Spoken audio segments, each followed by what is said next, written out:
قل هو اللہ احد اللہ الصمد لم یلد ولم یولد ولم یکن لہ کفوا احد۔ صدق اللہ العظیم۔ گزشتہ دنوں میں ہم نے یہ پڑھا کہ سورۃ الفیل جو ہے اس میں نبی علیہ الصلوۃ والسلام کی ولادت مبارکہ کے سال کا تذکرہ ہے۔ نبی علیہ الصلوۃ والسلام سید المرسلین رحمت للعالمین عام الفیل کے ساتھ میں دنیا میں تشریف لائے، یہ نعمت ملی، سعادت ملی۔ پھر آپ صلی اللہ علیہ وسلم کا قبیلہ کیا تھا اس کا تذکرہ سورۃ القریش میں ہے۔ جب آپ نے نبوت کا دعویٰ فرمایا تو ارد گرد کا ماحول کیسا تھا اس کا تذکرہ سورۃ ارأیت الذی یکذب بالدین میں۔ پھر نبی علیہ الصلوۃ والسلام پر اللہ تعالیٰ نے کیا انعامات کیے، کیا خیر کثیر ان کو عطا فرمائی، اس کا تذکرہ سورہ کوثر میں۔ یہاں پہنچ کر اللہ نے اپنے محبوب سے ایک دو ٹوک اعلان کروایا جس کو بانگ درا کہتے ہیں، برملا اعلان، بے بانگ دہل اعلان کہ اے کافرو تمہارے لیے تمہارا دین، میرے لیے میرا دین۔ اتنی وضاحت کے ساتھ شرک سے بیزاری اور توحید کا پیغام نبی علیہ السلام نے پڑھا۔ پھر اللہ نے اپنے محبوب صلی اللہ علیہ وسلم کی کیسے کیسے مدد فرمائی اس کا تذکرہ سورۃ النصر میں ہے۔ پھر آپ صلی اللہ علیہ وسلم کا ایک بہت قریبی رشتہ دار تھا، چچا تھا، بہت خوبصورت تھا، بہت مالدار تھا۔ اس کے بچوں کے ساتھ نبی علیہ السلام کی رشتہ داریاں تھیں، بچیوں کے نکاح کیے ہوئے تھے، مگر وہ بڑا موذی انسان تھا اور نبی علیہ السلام کو بہت اذیت پہنچاتا تھا۔ اس کی بیوی ام جمیل خباثت میں اس سے بڑی ہوئی تھی۔ ان دونوں کے برے انجام کا تذکرہ سورۃ تبت یدا میں ہے۔ پھر اس کے بعد پورے قرآن مجید کا نچوڑ اور خلاصہ سورہ اخلاص میں۔ اگر بالفرض قرآن مجید کو کشید کیا جائے تو جو پورے قرآن کا نچوڑ نکلے گا وہ سورہ اخلاص ہے۔ آج سورہ اخلاص کے بارے میں انشاءاللہ ہم بات کریں گے۔ اللہ کی شان دیکھیں کہ آج 23 کی رات بھی ہے اور جمعہ کی رات بھی۔ سورہ اخلاص جلب منفعت سے تعلق رکھتی ہے اور اس کے بعد معوذتین دفع مسرت سے تعلق۔ اب آ جائیے سورت کی طرف۔ قرآن مجید کی 114 صورتیں ہیں کل، ان میں سے 112 صورتوں کے نام ان صورتوں کے اندر جو الفاظ آئے ہیں اس کی وجہ سے رکھے گئے، جیسے سورہ بقرہ، سورہ آل عمران، سورہ نساء۔ دو صورتیں ایسی ہیں کہ ان کا نام مضمون سورت کے مضمون کی وجہ سے رکھا گیا، ایک سورہ فاتحہ اور ایک سورہ اخلاص۔ اس سورت کو سورہ اخلاص کہنے کی 4 وجوہات ہیں۔ پہلی وجہ کہ اس میں اللہ تعالیٰ کی شان اور اس کی صفات کے سوا اور کچھ بیان نہیں ہوا۔ دوسرا یہ کہ یہ سورت انسان کو اعتقاد کو خالص کر دیتی ہے۔ تیسرا یہ کہ یہ سورت اس نام کے معنی کے لحاظ سے دی گیا ہے اس کا نام کہ جو شخص بھی سورت کے معنی و مفہوم پر یقین رکھتے ہوئے پڑھے گا وہ شرک سے خلاصی پائے گا۔ اور چوتھی وجہ اس سورت کو سورہ اخلاص کہنے کی یہ بھی ہے کہ جو بندہ اس اعتقاد کے کہ یہ بندے کے اندر اخلاص پیدا کرتی ہے۔ دوسرا نام ہے توحید کہ بندے کو توحید خالص کا پیغام دیتی ہے۔ تیسرا نام ہے سورہ نجات، یہ بندے ایک نام ہے سورۃ الاساس کیونکہ یہ توحید پر مشتمل ہے اور توحید تمام اعتقادات کی بنیاد اور اساس ہے، اس لیے اس کا نام سورۃ الاساس ہے۔ اور ایک روایت ابی بن کعب لانو اور انس بن مالک کی یہ بھی ہے کہ 7 آسمان اور 7 زمینوں کو قل هو اللہ احد کی بنیاد پر قائم کیا گیا۔ اس کا نام ہے ایک سورۃ المانعہ۔ چنانچہ اللہ تعالیٰ نے اپنے نبی علیہ السلام سے معراج کے موقع فرمایا میں نے آپ کو سورہ اخلاص عطا کی ہے، یہ میرے عرش کے خزانوں میں سے ہے اور یہ عذاب قبر اور اگرمی کے عذاب سے بچانے والی ہے، یعنی جہنم کے عذاب سے بچانے والی ہے۔ ایک اس کا نام ہے سورۃ النجات کیونکہ بندے کو کفر سے دنیا میں اور آخرت میں آگ سے نجات عطا کرتی۔ ایک اس کا نام ہے سورۃ التفرید، تفرید فرد وحید سے ہے، یعنی اللہ تعالیٰ کی توحید پر مشتمل ہے۔ ایک اس سورت کا نام ہے سورۃ التجرید چونکہ اللہ تعالیٰ ابوت اور بنوت سے پاک ہے، نہ اس کا کوئی باپ ہے نہ اس کا کوئی بیٹا ہے، اور اس سورت میں یہ عقیدہ بیان کیا گیا ہے۔ ایک اس سورت کا نام ہے سورۃ النور کہ اس سورت کا اعتقاد بندے کو نور ایمان سے منور کر دیتا ہے۔ 10واں نام ہے سورۃ الامان، یہ سورت بندے کو کفر اور شرک سے امان عطا کرتی ہے۔ اس سورت کا ایک نام ہے سورۃ الولایہ، چونکہ بندہ اس کو پڑھتا ہے تو اللہ اس کو اپنی ولایت عطا فرما دیتا ہے۔ ایک اس کا نام ہے سورۃ النسبہ، یعنی یہ سورت مشرکین کے سوال پوچھنے کے جواب میں اتری۔ انہوں نے پوچھا تھا کہ آپ کے اللہ کا نسب کیا ہے، تو اس سورت میں یہ مضمون بیان کیا گیا، اس لیے اس کو سورۃ النسبہ کہتے ہیں۔ ایک ہے سورۃ المعرفہ، کہ اس صورت میں اللہ تعالیٰ کی معرفت کامل بیان کی گئی۔ حضرت جابر عنہ سے مروی ہے کہ ایک آدمی نے نماز پڑھی اور اس کے بعد قل اللہ احد پڑھی تو آپ نے فرمایا اس بندے نے اپنے رب کو پہچان لیا۔ ایک اس کا نام ہے المعوذہ، المعوذہ۔ حضرت عثمان میں کے پاس نبی صلی اللہ علیہ وسلم تشریف لائے تو انہیں سورہ اخلاص، سورہ فلق اور سورہ ناس کے ساتھ دم کیا۔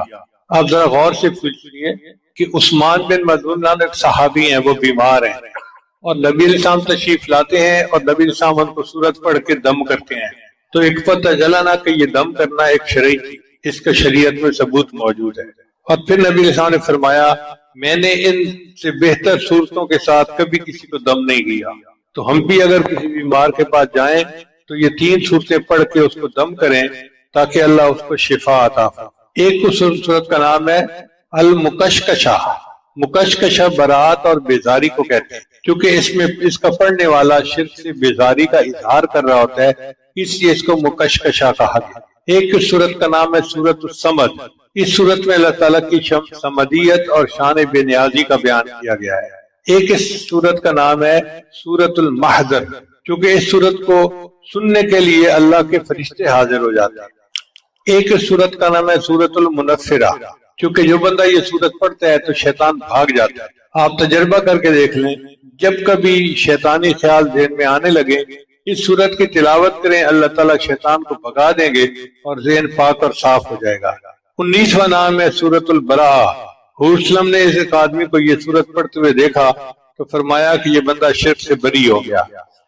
اور 20واں نام ہے سورۃ المذکرہ، چونکہ یہ صورت بندے کو توحید خالص کی یاد دلاتی ہے، اس لیے اس کا نام مذکر ہے۔ اب سوچئے کہ اس صورت کے 20 نام ہیں جو نبی علیہ السلام نے بتائے، تو کتنی عظیم صورت ہے جو اللہ تعالیٰ نے عطا کی، اور یہ ہر بندے کو یاد ہوتی ہے، ہر کلمہ گو کو۔ ہم نے دیکھا ہے جتنا جاہل ہو، ان پڑھ ہو، اس کو سورہ اخلاص ضرور یاد ہوتی ہے اور اسی سے وہ نماز پڑھتا ہے۔ اب اس کا نزول کا سبب کیا تھا؟ وہ یہ تھا کہ مشرکین نے نبی علیہ السلام سے سوال کیا کہ اللہ تعالیٰ کا نسب بتائیے، تو اس کے جواب میں اللہ نے یہ صورت عطا فرمائی۔ ایک مرتبہ یہودیوں نے نبی علیہ السلام سے کہا کہ اللہ تعالیٰ نے ساری مخلوق کو پیدا کیا، تو اللہ کو کس نے پیدا کیا؟ اس کے جواب میں یہ صورت نازل ہوئی۔ حضرت انس رضی اللہ عنہ کا قول ہے کہ خیبر کے یہودیوں نے خدمت گرامی میں حاضر ہو کر عرض کیا، ابو القاسم، اللہ نے ملائکہ کو نور سے پیدا کیا، آدم علیہ السلام کو لیسدار مٹی سے پیدا کیا، ابلیس کو آگ کے شعلوں سے پیدا کیا، آسمان کو دھوئیں سے اور زمین کو پانی کی جھاگ سے پیدا کیا، اپنے رب کے متعلق بتاؤ کہ وہ کس چیز سے پیدا ہوا؟ رسول اللہ صلی اللہ علیہ وسلم نے کوئی جواب نہیں دیا۔ اس پر جبریل علیہ السلام یہ صورت لے کر تشریف لائے۔ عامر بن طفیل اور اربت بن ربیعہ نبی السلام کی خدمت میں آئے۔ عامر نے کہا محمد صلی اللہ علیہ وسلم، تم کس کی طرف ہم کو بلاتے ہو؟ نبی السلام نے فرمایا اللہ کی طرف۔ عامر نے کہا اپنے رب کی حالت تو بیان کرو، وہ سونے کا بنا ہوا ہے، چاندی کا بنا ہوا ہے، لوہے کا بنا ہوا ہے یا لکڑی کا؟ وہ تو بت پرست تھے نا، تو وہ سمجھتے تھے کہ خدا بھی بتوں میں سے کوئی بت ہے۔ اس کے جواب میں یہ صورت نازل ہوئی۔ بعد میں اربت کے اوپر بجلی گری اور وہ مارا گیا، اور عامر کو طاعون کے ذریعے سے اللہ نے موت دی۔ اب اس صورت کے فضائل ذرا سن لیجئے تاکہ اس صورت کی تفسیر پڑھنے کا ہمیں لطف آئے۔ یہ صورت 1/3 قرآن کے برابر ہے، 1/3 قرآن کے برابر ہے۔ انس رضی اللہ عنہ سے روایت ہے کہ میں نے رسول اللہ صلی اللہ علیہ وسلم کو یہ فرماتے ہوئے سنا، کیا تم میں سے کوئی رات کو 3 مرتبہ قل هو اللہ احد پڑھنے کی طاقت نہیں رکھتا؟ بے شک یہ صورت 1/3 قرآن کے برابر ہے۔ یعنی 3 مرتبہ جس نے قل هو اللہ احد پڑھ لیا اس نے گویا پورا قرآن مجید پڑھ لیا۔ ابو ہریرہ روایت کرتے ہیں کہ نبی السلام نے صحابہ کرام کو فرمایا کہ جمع ہو جاؤ، میں تم لوگوں کے سامنے 1/3 قرآن پڑھوں گا۔ چنانچہ جو لوگ جمع ہو سکے وہ جمع ہو گئے۔ پھر رسول صلی اللہ علیہ وسلم نکلے اور سورہ اخلاص پڑھی اور واپس چلے گئے۔ لوگ آپس میں باتیں کرنے لگے کہ نبی علیہ السلام نے فرمایا تھا 1/3 قرآن پڑھیں گے، میرا خیال ہے کہ آپ پر آسمان سے کوئی نئی چیز نازل ہونے کی وجہ سے آپ اندر چلے گئے۔ پھر نبی علیہ السلام باہر تشریف لائے اور فرمایا میں نے تم سے کہا تھا کہ میں 1/3 قرآن پڑھوں گا، جان لو کہ یہ سورت 1/3 قرآن کے برابر ہے۔ حضرت ابن عمر سے روایت ہے کہ نبی السلام نے فرمایا جس نے قل اللہ احد پڑھی گویا اس نے 1/3 قرآن پڑھا، اور جس نے قل اللہ احد 2 مرتبہ پڑھا تو گویا اس نے 2/3 قرآن پڑھا، اور جس نے قل هو اللہ احد 3 مرتبہ پڑھی اس نے سارا قرآن مجید پڑھ لیا۔ اب اس کو 1/3 قرآن کے مطابق کیوں کہا جاتا ہے؟ علماء نے بتایا کہ بنیاد تین کے 3 بنیادی مقصد ہیں۔ ایک ہے اللہ کی معرفت، دوسرے ہے صراط مستقیم، اور تیسرے ہے آخرت کی معرفت۔ اللہ کی معرفت، صراط مستقیم کی معرفت اور آخرت کی معرفت۔ یہ سورت چونکہ اللہ کی معرفت کے مضمون پر مشتمل ہے اس لیے اس کو ثلث قرآن کہا جاتا ہے۔ پھر دوسری فضیلت یہ ہے کہ یہ سورت ہر شر اور پریشانی، عبداللہ ابن خبیب رضی اللہ عنہ فرماتے ہیں، یہ بات بتائی تو آپ صلی اللہ علیہ وسلم نے فرمایا، اس سے پوچھا کہ بھئی اس کا سبب کیا ہے کہ تم ہر رکعت میں سورت اخلاص پڑھتے ہو؟ اس نے کہا کہ یہ رحمان کی صفت ہے اور میں پسند کرتا ہوں کہ میں اس کو پڑھوں۔ آپ صلی اللہ علیہ وسلم نے فرمایا، اس شخص کو بتا دو کہ اللہ بھی اس سے محبت کرتے ہیں، یعنی جو بندہ سورہ اخلاص سے محبت کرتا ہے اس کے بدلے اللہ اس بندے سے محبت فرماتا ہے۔ یہ سورت جنت میں داخلے کا باعث ہے۔ مسجد قباء میں ایک امام صاحب تھے، وہ ہر رکعت میں کوئی سورت پڑھتے تھے اور پھر سورہ اخلاص پڑھتے تھے۔ لوگوں نے کہا کہ بھئی تم کوئی اور سورت پڑھ لیتے ہو تو سورہ اخلاص پڑھنے کی کیا ضرورت ہے؟ انہوں نے کہا بھئی میں تو پڑھوں گا۔ جب لوگوں نے زیادہ ڈیمانڈ کی کہ ایک سورت پڑھے تو انہوں نے کہا اچھا کسی اور کو امام بنا لو۔ اب ان سے بہتر نیک تقوی والا اور کوئی بندہ تھا نہیں اور لوگ چاہتے تھے کہ وہی امامت کروائیں۔ چنانچہ نبی علیہ السلام کی خدمت میں حاضر ہوئے، اے اللہ کے حبیب صلی اللہ علیہ وسلم ہمارا امام صاحب کے ساتھ یہ امام ہے۔ تو نبی علیہ السلام نے اس کو بلا کر پوچھا کہ بتاؤ بھائی تم ایسا کیوں کرتے ہو؟ اس نے کہا اے اللہ کے حبیب صلی اللہ علیہ وسلم مجھے اس سورت کے مضمون سے بہت محبت ہے اور میں چاہتا ہوں ہر رکعت میں یہ سورت پڑھا کروں۔ نبی صاحب نے فرمایا کہ میں اس سورت سے آپ کو بتاتا ہوں کہ تمہیں اس سورت سے محبت یقیناً تمہیں جنت میں داخل کر دے گی۔ اس سورت سے محبت یقیناً تمہیں جنت میں داخل کر دے گی۔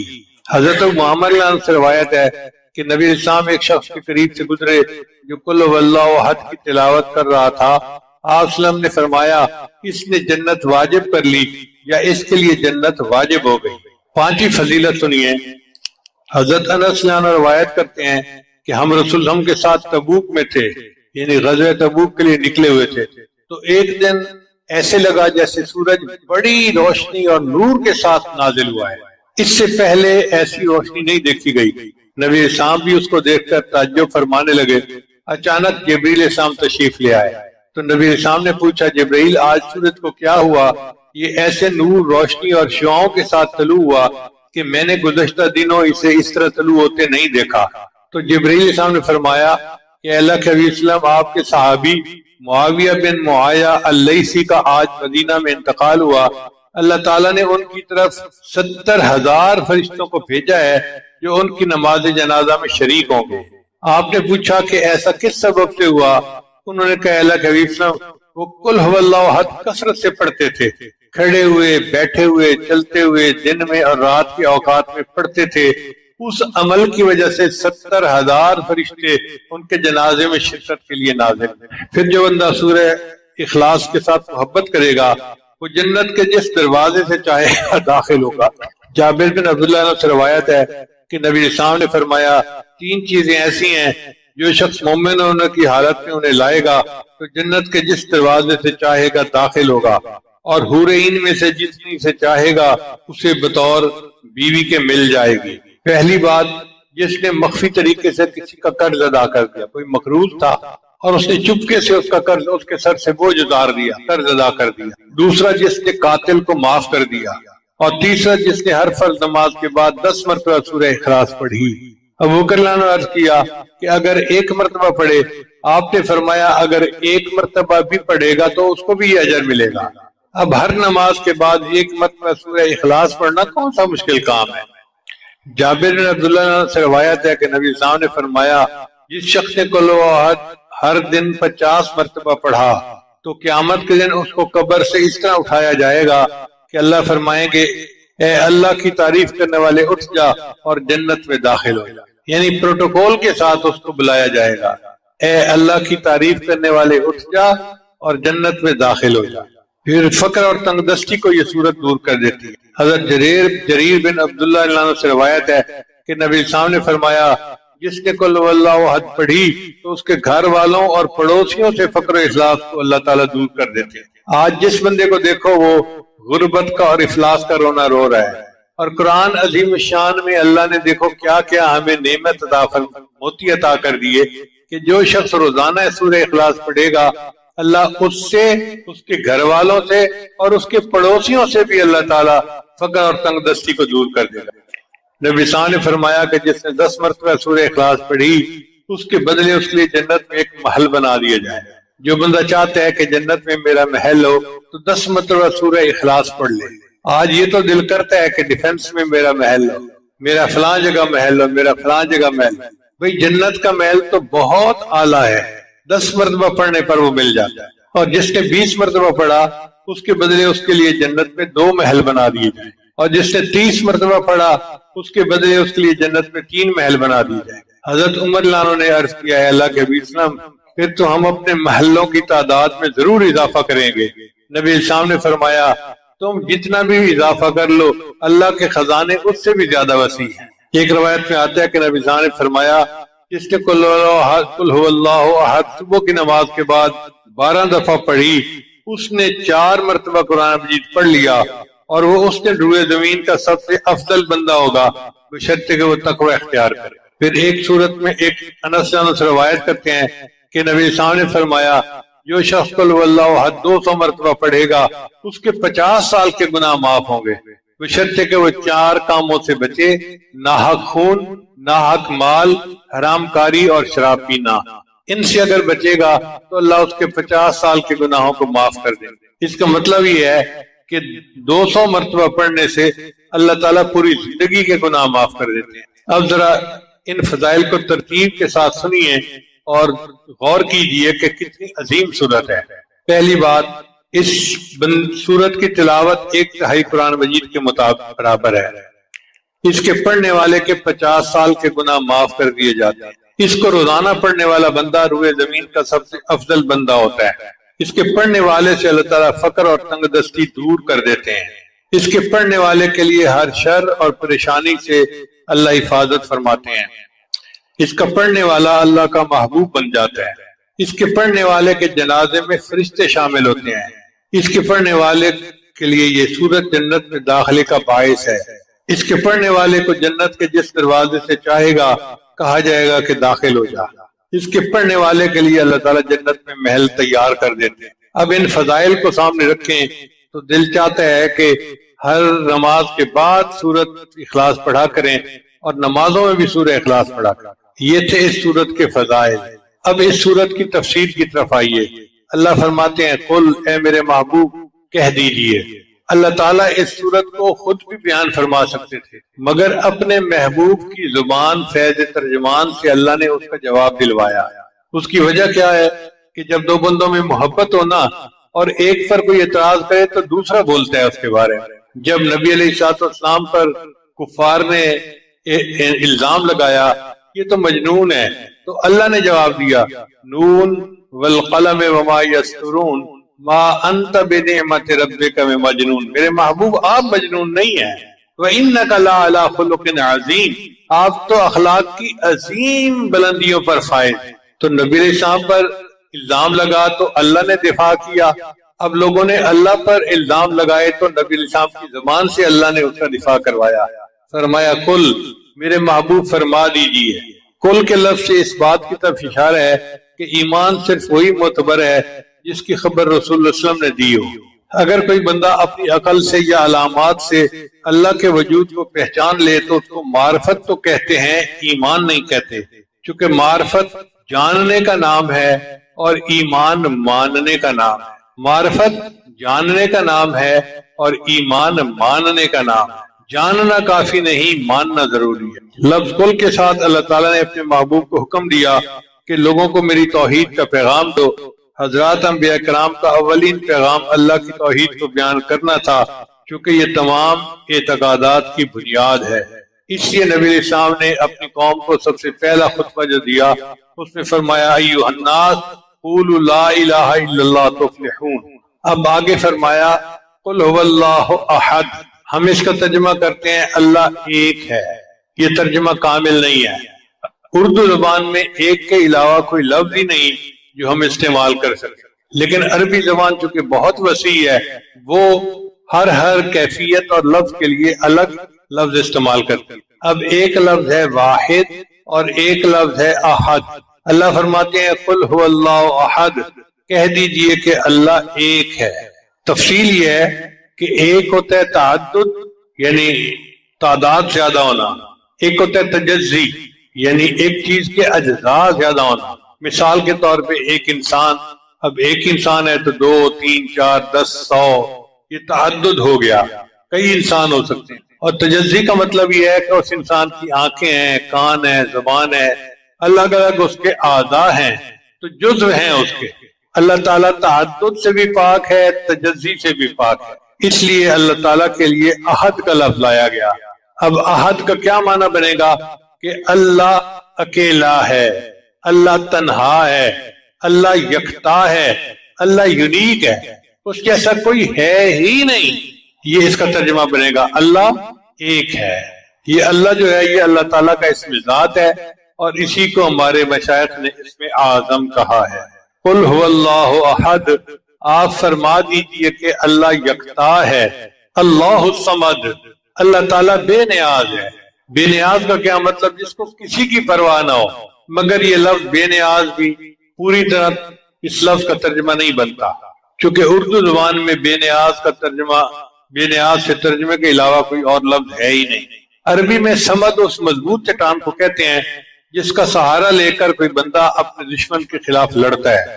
پھر یہ صمد کا لفظ ایسے سرداروں کے لیے استعمال ہونے لگا جو لوگوں کو پناہ دیتے تھے، تو مضبوط سہارا اس کے لیے لفظ صمد کا استعمال ہونے لگا۔ چنانچہ عبداللہ بن مسعود کا قول ہے کہ صمد اس سردار کو کہتے ہیں جس کی سرداری انتہا کو پہنچ چکی، وہ ذات جس کی طرف ضرورت کے موقع پر رجوع کیا جائے اور مصیبت کے وقت اس سے مدد لی جائے۔ ایک معنی ہے کہ صمد وہ ذات ہے جو چاہے کرے، جو ارادہ ہو فیصلہ کرے اور اس کے فیصلے کو کوئی چیلنج نہ کر سکے، نہ اس کی قضا کو کوئی ٹھکرا سکے۔ ایک معنی صمد کا یہ ہے کہ اللہ تعالیٰ سردار ہے اور تمام حاجات میں اللہ کی طرف رجوع کیا جاتا ہے۔ ایک معنی اس کا ہے بلندی، کہ صمد وہ ذات جس سے بلند کوئی دوسری ہستی نہ ہو۔ ایک اس کا معنی یہ ہے کہ وہ ہستی جو مخلوق کے فنا ہونے کے بعد بھی باقی رہے گی، ہر چیز فنا ہو جائے گی سوائے اللہ رب العزت کی ذات۔ ایک اس کا معنی یہ ہے کہ وہ ذات جس کو نہ موت آئے، نہ نیند آئے، نہ کوئی اس کا وارث بن سکے، وہ صمد ہوتا ہے۔ ایک معنی صمد کا یہ ہے کہ وہ ذات جس میں کوئی عیب نہ ہو۔ ایک معنی اس کا یہ ہے کہ وہ ذات جس کے اوپر آفات نہ آئے۔ ایک معنی اس کا یہ ہے کہ وہ ذات جو غالب آئے ہمیشہ، کبھی مغلوب نہ ہو۔ ایک معنی یہ ہے کہ وہ عظیم ذات جس سے کوئی دوسرا عظیم نہ ہو۔ مولا علی قاری رحمۃ اللہ نے تمام اقوال کا خلاصہ بیان کیا، وہ یہ ہے کہ صمد وہ پروردگار ہے جو سب سے بے پرواہ ہے، وہ کسی چیز کا محتاج نہیں اور سارے لوگ اس کے محتاج ہیں۔ سید عطا اللہ شاہ صاحب بخاری رحمۃ اللہ فرماتے ہیں کہ اللہ الصمد کے معنی میں مجھے ہمیشہ تردد رہا کہ اس کے معنی ہے بے نیاز۔ میرے دل کو تسکین نہیں ہوتی تھی۔ جیل میں نے شاہ عبد القادر کا ترجمہ منگوایا تو لکھا ہوا تھا کہ اللہ الصمد، اللہ نرادھار ہے۔ نرادھار اب اردو کا لفظ نہیں تھا، کسی اور زبان کا تھا، تو وہ کہنے لگے کہ میں سوچنے لگا کہ نرادھار ہو سکتا ہے سنسکرت کا لفظ ہو یا کسی اور کا، تو کوئی ایسا بندہ ڈھونڈوں کہ جو جانتا ہو۔ اس وقت جیل میں ایک پنڈت آیا ہوا تھا، بنکی شرما۔ فرماتے ہیں میں بنکی شرما کے پاس گیا اور میں نے اس سے پوچھا کہ بھئی نرادھار کا کیا معنی ہے؟ یہ لفظ سنتے ہی وہ جھومنے لگا، واہ واہ واہ واہ کہنے لگا میں حیران کہ میں بیٹھا انتظار میں ہوں اور یہ اپنے مزے لیے جا رہے۔ تو میں نے کہا کہ پنڈت جی مجھے بتائیں اس کا معنی کیا ہے؟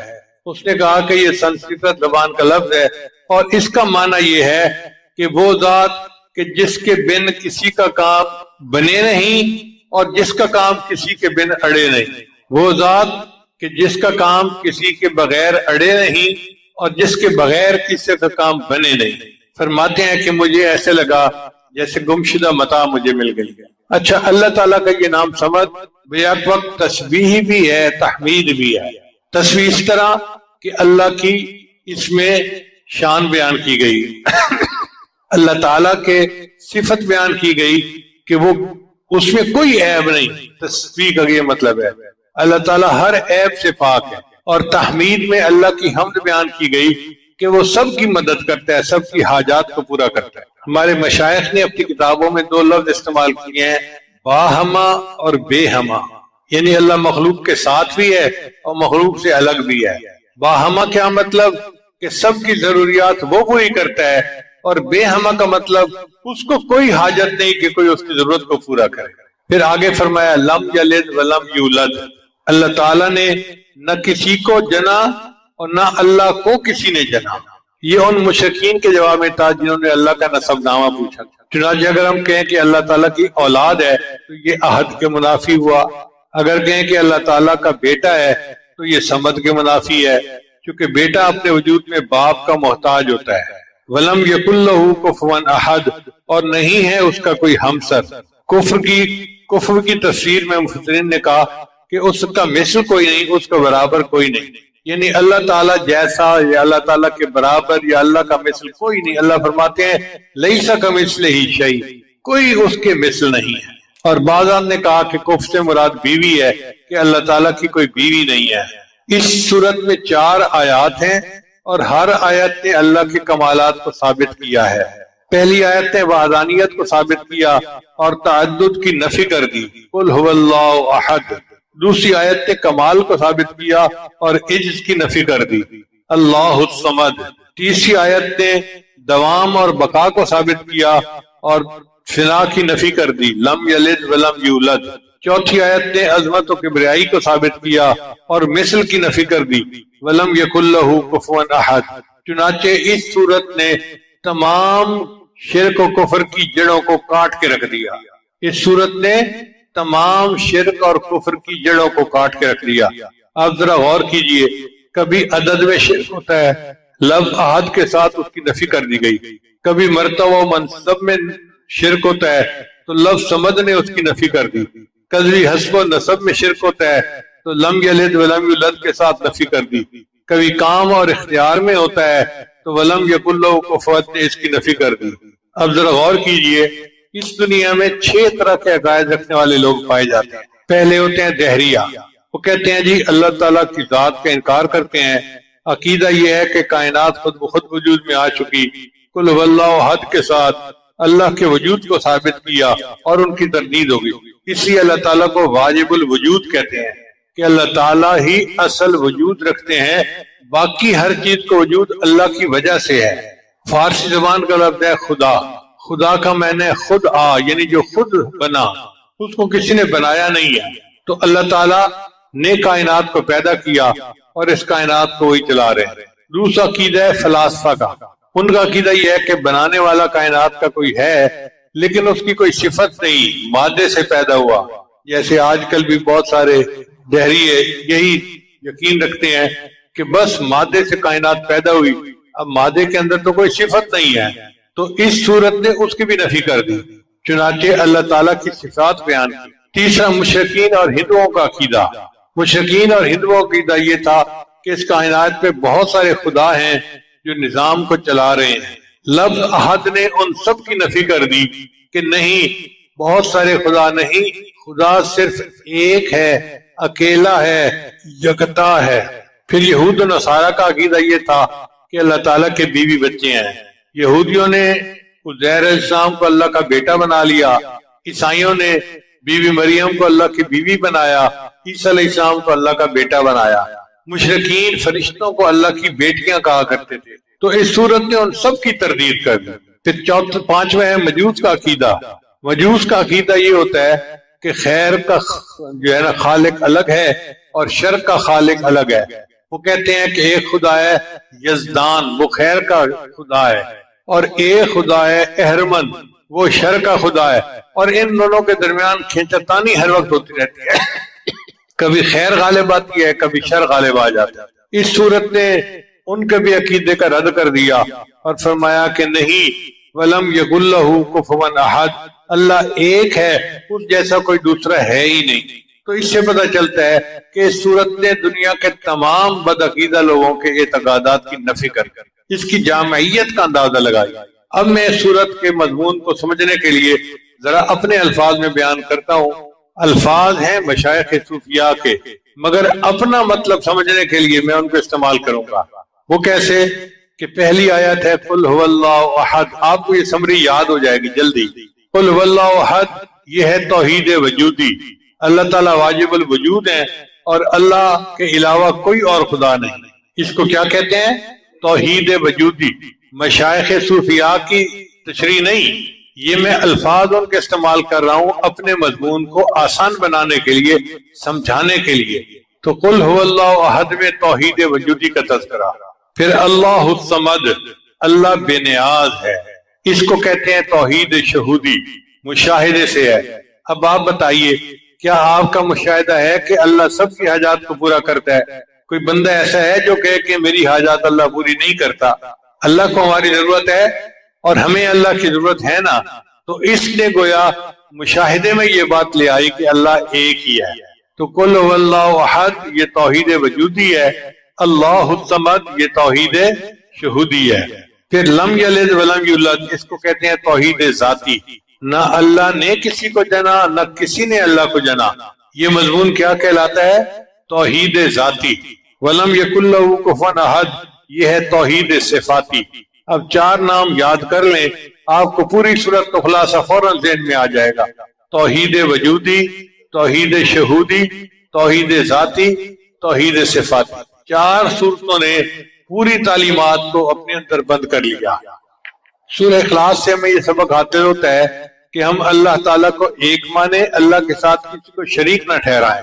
ہمارے معاشرے میں بہت جلدی لوگ جو ہے نا وہ دوسروں کی طرف دھیان کر لیتے ہیں، ضعیف الاعتقاد ہے نا، چنانچہ اپنی حاجات اللہ کے علاوہ اولیاء سے مانگتے ہیں، قبروں سے مانگتے ہیں، پتہ نہیں کیا کیا کرتے ہیں۔ میرا اپنا مشاہدہ ہے کہ ایک مرتبہ ایک بندہ ملتزم سے لپٹ کے دعائیں مانگ رہا تھا، تو میں بھی انتظار میں تھا کہ مجھے ملتزم پہ جگہ ملے۔ اب جب وہ ملتزم سے وہ ہٹا تو اس نے وہی کھڑے کھڑے فون کیا اور اپنی بیوی کو کہنے لگا کہ دیکھو دعائیں تو میں بھی کر رہا ہوں، لیکن تم اتنا کچھ لے کے داتا دربار چلی جاؤ، وہاں دعا کرو اللہ میرا اقامے کا کام کروا دے۔ بیت اللہ کے پاس کھڑا ہے اور وہاں سے بیوی کو کہہ رہا ہے کہ داتا دربار جا کے یہ چیز دو اور یہ دعا مانگو کہ اللہ ہمارا کام کر دے۔ تو ضعیف الاعتقادی کا یہ حال ہے۔ واللہ یقبض و یبسط و الیہ ترجعون، اللہ تعالیٰ ہی تنگی پیدا کرتا ہے، وہی وسعت پیدا کرتا ہے۔ کہہ دیتے ہیں کسی نے کاروبار باندھا ہوا ہے، بہت سارے لوگ میرے پاس آتے ہیں کسی نے ہماری بیٹی کا رشتہ باندھ دیا ہے، بھئی کوئی نہیں باندھ سکتا، اللہ کی منشا ہے جو ہوگا، اللہ کے علاوہ کوئی باندھنے والا اور کھولنے والا نہیں ہے۔ اس لیے ہمیں چاہیے کہ ہم ایک اللہ کے در پر چکیں۔ آپ ذرا غور کیجئے گا، علمی نقطہ ہے کہ اللہ تعالیٰ نے بعض جانوروں کو ہاتھ نہیں دیے، گائے، بھینس، بکری، گھوڑا، اونٹ کسی کے ہاتھ نہیں ہے، وہ کھانے کے لیے اپنا سر نیچے جھکاتے ہیں اور پھر چارہ کھاتے ہیں۔ انسان کو اللہ نے ایسے نہیں بنایا، اللہ نے ہاتھ دیے ہیں۔ میرے بندے تیرا سر میرے سامنے جھکنے کے لیے ہے، میں نہیں چاہتا کہ یہ کھانے کے لیے نیچے جھکے، کھانا تیرے منہ تک میں پہنچا دوں۔ شاعر کے بہت پیارے شعر ہیں، تیرے در سے بھی نباہے در غیر کو بھی چاہے، تیرے در سے بھی نباہے در غیر کو بھی چاہے، میرے سر کو یہ اجازت کبھی تھی نہ ہے نہ ہوگی۔ تیرے در سے بھی نباہے در غیر کو بھی چاہے، میرے سر کو یہ اجازت کبھی تھی نہ ہے نہ ہوگی۔ تیرا نام تک بھلا دوں، تیری یاد تک مٹا دوں، مجھے اس طرح کی ضرورت کبھی تھی نہ ہے نہ ہوگی۔ میں یہ جانتے ہوئے بھی تیری انجمن میں آیا کہ تجھے میری ضرورت کبھی تھی نہ ہے نہ ہوگی۔ تو اگر نظر ملائے میرا دم نکل ہی جائے، تجھے دیکھنے کی ہمت کبھی تھی نہ ہے نہ ہوگی۔ جو گلا کیا ہے تجھ سے تو سمجھ کے تم کو اپنا، مجھے غیر سے شکایت کبھی تھی نہ ہے نہ ہوگی۔ تیرا حسن ہے یگانہ، تیرے ساتھ ہے زمانہ، میرے ساتھ میری قسمت کبھی تھی نہ ہے نہ ہوگی۔ یہ کرم ہے دوستوں کا جو کہہ رہے ہیں سب سے کہ نصیر یہ عنایت کبھی تھی نہ ہے نہ ہوگی۔